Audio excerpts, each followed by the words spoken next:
అందరికీ నమస్కారం. Welcome to my channel. ఈరోజు వీడియోలో మనం నిన్ను చూడాలని అనే ఒక కథ గురించి తెలుసుకుందాం. నా వీడియో గనక మొదటిసారిగా చూస్తుంటే నా ఛానల్ని సబ్స్క్రైబ్ చేసుకోండి. అరుణ, నా సేవింగ్ కిట్ ఎక్కడ పెట్టావు అన్నాడు విజయ్. అప్పుడు అరుణ, అబ్బా అక్కడే పెట్టా చూడండి, మీ బ్యాగ్ పక్కనే. విజ్జు, మరి నా గోల్డ్ వాచ్ ఎక్కడ పెట్టావు? అప్పుడు అరుణ, అది మీ బ్యాగ్లోనే పెట్టేశా. అప్పుడు విజ్జు, మరి లాస్ట్ మంత్ నేను కొనుక్కున్న లైట్ బ్లూ కలర్ షర్ట్? అప్పుడు అరుణ, ఏంటండి మీ హడావిడి, ఇందాకటి నుండి చూస్తున్నా. మీరు వెళ్ళేది మీ ఫ్రెండ్ పెళ్ళికా, లేక మీరు మళ్ళీ పెళ్ళి చేసుకోవడానికా? అప్పుడు విజయ్, అబ్బా మళ్ళీ పెళ్ళి, ఆ మాట ఎంత బాగుందోయ్, చేసుకునేదా మళ్ళీ పెళ్ళి? అప్పుడు అరుణ, చేసుకోండి, అప్పుడు గనక విరగదు అప్పడాల కర్ర అంటుంది. విజయ్, హహా అప్పడాల కర్రేగా, పోతే పోయింది, మళ్ళీ కొనుక్కుందాంలే అంటాడు చిలిపిగా నవ్వుతూ. అరుణ కూడా భర్త నవ్వుతూ శృతి కలుపుతూ, త్వరగా వచ్చేయండి, నేను మీరు లేకుండా ఒంటరిగా ఉండలేనంటుంది. నడు మీద చెయ్యి వేసి దగ్గరికి లాక్కొని లేత మందారంలా ఉన్న పెదాలను అందుకొని త్వరగానే వచ్చేస్తా అంటూ బ్యాగ్ తీసుకొని వెళ్ళిపోతాడు. విజయ్ బస్ ఎక్కి సీట్ చూసుకొని కూర్చొని ఫోన్ తీసి అందులో డిగ్రీ ఫ్రెండ్స్ గ్రూప్ తీసి నేను స్టార్ట్ అయ్యాను, ఇప్పుడే బస్ ఎక్కానని మెసేజ్ పెట్టి యూట్యూబ్ ఓపెన్ చేసి తనకిష్టమైన ఇళయరాజా పాటలు ఇయర్ ఫోన్స్ పెట్టుకొని వింటూ ఉంటాడు. ఇంతలో టైమ్ అని మెసేజ్ బీప్ సౌండ్ రావటంతో వాట్సాప్ ఓపెన్ చేసి చూస్తాడు. ఫ్రెండ్స్ గ్రూప్లో ఒకటే మెసేజ్లు వస్తుంటాయి. ఏరా రానన్నావు, ఇప్పుడు ఎలా వస్తున్నావని ఒకడు, ఆఫీస్ బొంగు భోషానమన్నావు, ఇప్పుడు లేదా ఆఫీస్ అని మరొకడు, అర్థమయ్యింది లేరా అని మరొకడు, ఏమర్థమయ్యిందిరా అని ఇంకొకడు. ఇలా వరుసగా మెసేజ్లు వస్తున్నాయి.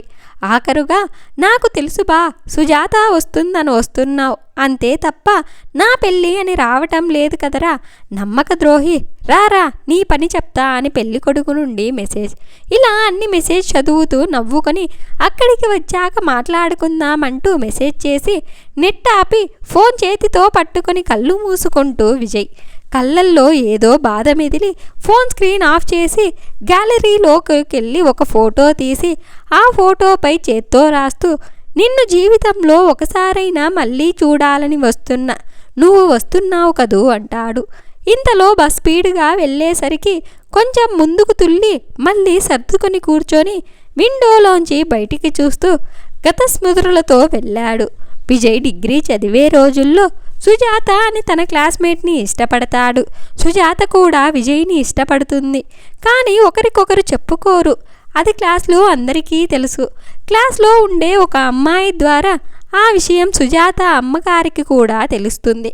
ఇలా ఉండగా వాళ్ళ డిగ్రీ ఫైనల్ ఇయర్ ఎగ్జామ్స్ వస్తాయి. ఒకరోజు ఎగ్జామ్ అయిపోయాక సుజాత విజయ్తో, నేను నీతో ఒక విషయం చెప్పాలి, ఎగ్జామ్స్ అయిపోయాక పక్కనే ఉన్న పార్క్కి ఒకసారి రాగలవా అని అడుగుతుంది. విజయ్ సరే అంటాడు. ఎగ్జామ్స్ అయిపోయాక సుజాత పార్క్లో విజయ్ కోసం ఎదురు చూస్తూ ఉంటుంది. ఇంతలో విజయ్ వస్తాడు. సుజాత ఇంక విషయం దాచిపెట్టిన ప్రయోజనం లేదని విజయ్తో, నాకింట్లో పెళ్లి సంబంధాలు చూస్తున్నారు.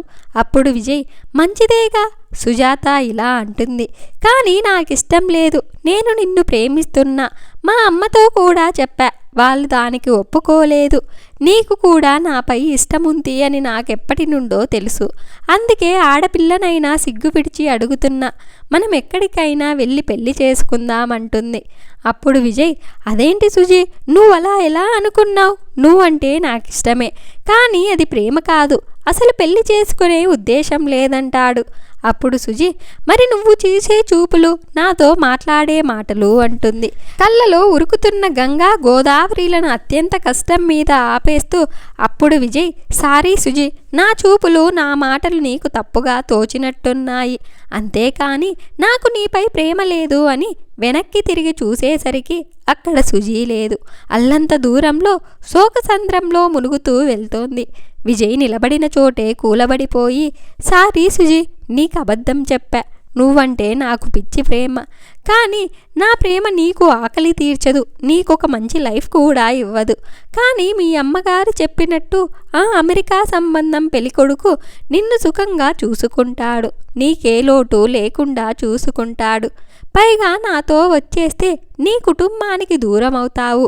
అదే ఆ అబ్బాయిని చేసుకుంటే నీ వారు నీ దగ్గరే ఉంటారంటూ గుండెలు అవిసేలా ఏడుస్తూ ముందు రోజు జరిగిన విషయం గుర్తు తెచ్చుకుంటాడు. ముందు రోజు సుజీ అమ్మగారు విజయ్ దగ్గరికొచ్చి మా సుజీ నిన్ను ప్రేమిస్తోందంట అంటారు. విజయ్ ఆనందానికి అవధులు లేవు. ఇంతలో ఆమె మా సుజీ నిన్ను పెళ్లి చేసుకుంటే అది ఆనందంగా మాత్రమే ఉంటుంది. అదే మేము తెచ్చిన అమెరికా సంబంధం చేసుకుంటే అది సుఖంగా సంతోషంగా ఉంటుంది. పైగా నీతో అది లేచిపోతే మా ఆయన పరువు పోతుంది అని దాన్ని చంపే రకం కాదు, తనని తాను చంపుకునే రకం. ఇది నేను దానికి కూడా చెప్పవచ్చు, కానీ అది వినే పరిస్థితుల్లో లేదు. అందుకే నీకు చెప్తున్నా. నువ్వంటే నాకు అయిష్టత లేదు, అలాగని ఇష్టత లేదు. మీ కులం వేరు, మా కులం వేరు, పైగా అంతస్తులు కూడా వేరు. నిన్ను చిన్నప్పటి నుండి చూస్తున్న దానిని, మీకు మంచి ఏదో చెడేదో తెలుసు అని అనుకుంటున్నా. చివరిగా ఒక మాట, నీ తల్లి లాంటి దాన్ని అని అడుగుతున్నా. నా తాలిని నాకు దూరం చెయ్యకంటూ ఏడుస్తూ అక్కడి నుండి వెళ్ళిపోతారు. అది గుర్తు వచ్చిన విజయ్, ఆంటీ మీ తాలికి ఏమీ కాదు, అలాగే మీ కూతురికి మీరు అనుకున్నట్టే మీకు నచ్చిన సంబంధమే చేయండి అని మనసులో అనుకుంటూ సుజీ ఒక్కసారి నిన్ను చూడాలని ఉంది అని గట్టిగా బయటికి అంటూ కూర్చున్న చోటే ఏడుస్తూ ఉండిపోతాడు. బస్సు కుదుపుల వల్ల గత జ్ఞాపకాల నుండి బయటికి వస్తాడు. ఇంతలో భార్య అరుణ నుండి ఫోన్ రావటంతో ఎత్తి చెప్పరా అంటాడు. అప్పుడు ఎక్కడి వరకు వెళ్ళారు? అప్పుడు విజయ్ ఆల్మోస్ట్ వచ్చేసినట్టే ఉన్నా. అప్పుడు అరుణ అక్కడికి వెళ్ళాక నన్ను మర్చిపోకండి, నాకు అప్పుడప్పుడు కాల్ చేయండి అంటుంది. అప్పుడు విజయ్ నవ్వుతూ సరే బాయ్ అని ఫోన్ పెట్టేసి అరుణ పరిచయం గుర్తు తెచ్చుకుంటాడు. సుజికి దూరం అయ్యి ఆ ఊర్లో ఉండలేక పట్నం వచ్చి పై చదువులు చదువుకొని మంచి ఉద్యోగంలో జాయిన్ అవుతాడు. అక్కడే మన అరుణ కూడా వర్క్ చేస్తుంది. అరుణ ఒక అనాథ. చిన్నప్పటి నుండి అనాథాశ్రమంలో పెరిగి ఇప్పుడు ఉద్యోగం వచ్చాక లేడీస్ హాస్టల్లో ఉంటూ ఉద్యోగం చేస్తుంది. అరుణ అంత అందమైనది కాదు, నార్మల్ రంగైనా తన మాట తీరు ఎవరిని అయినా ఇష్టే ఆకర్షిస్తుంది.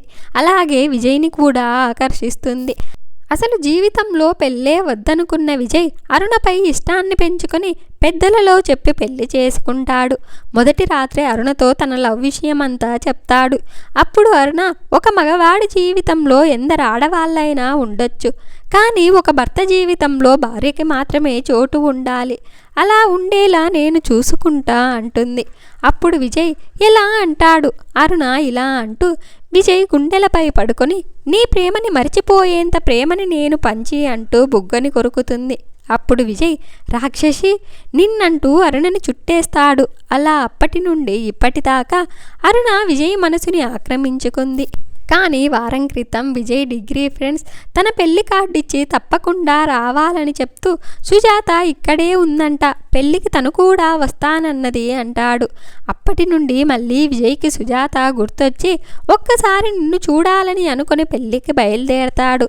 ఇంతలో స్టాప్ రావటంతో విజయ్ బస్సు దిగి ఆటో చూసి పెళ్లి మండపానికి వెళ్తాడు. అక్కడికి వెళ్ళగానే విజయ్ నీ ఫ్రెండ్స్ అందరూ చుట్టుముట్టేసి ఎన్ని రోజులైందిరా నిన్ను చూసి అని చుట్టేస్తూ ఉంటే ఇంతలో అక్కడికి ఫ్రెండ్స్ నవ్వుతూ వస్తున్న సుజీని చూస్తూ ఉండిపోతాడు విజయ్. సుజీ కూడా విజయ్ని చూసినా చూడనట్టు వెళ్ళిపోతుంది. అవును మరి కోపం ఉంటుందిగా, ఆ మాత్రం కోరి వచ్చిన ప్రియసఖిని కాదంటే ఎవరికైనా కోపం వస్తుంది.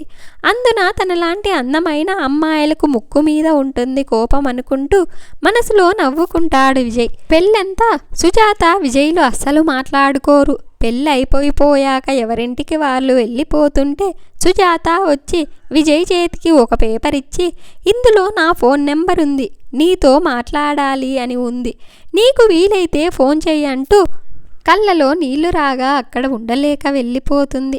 వెళ్తున్న సుజాతని చూస్తూ నీ ఒకరికి భార్యవైనా ఇద్దరు బిడ్డల తల్లివైనా నాకు మాత్రం నా మొదటి ప్రేమ దేవతవంటూ అక్కడ నిలబడి సుజాత కార్ వెళ్లే వరకు చూస్తూనే ఉంటాడు. ఇంతలో వెనుక నుండి ఫ్రెండ్స్ అరే ఫోన్ నెంబర్ ఇచ్చిందిగా ఇంకేమంటూ ఆట పట్టిస్తుంటే విజయ్ నవ్వుతూ ఊరుకోండిరా అంటూ తను కూడా వెళ్ళే సమయం అవ్వడంతో అందరికీ వీడ్కోలు చెప్తూ అక్కడి నుండి వెళ్ళిపోతాడు. బస్ ఎక్కిన విజయ్ చేతిలో భద్రంగా ఉంచుకున్న కాగితాన్ని తెరిచి అందులో సుజాత దుస్తురిని ముద్దు పెట్టుకుని, నిన్ను ఒక్కసారైనా మళ్ళీ చూడాలనుకున్నా, చూశా, అది చాలు ఈ జన్మకి అని అనుకుంటూ ఆ కాగితాన్ని మడిచి విండోలోంచి బయటికి విసిరేస్తాడు. అది గాలికెగురుతూ వీడుకోలు ప్రియతమా అన్నట్టు దూరంగా ఎగిరిపోతుంది. ఇంటికి వచ్చిన విజయ్ డోర్ బెల్ నాక్ చేస్తే తలుపు తీసిన భార్య కాసి చూస్తూ ఉంటాడు.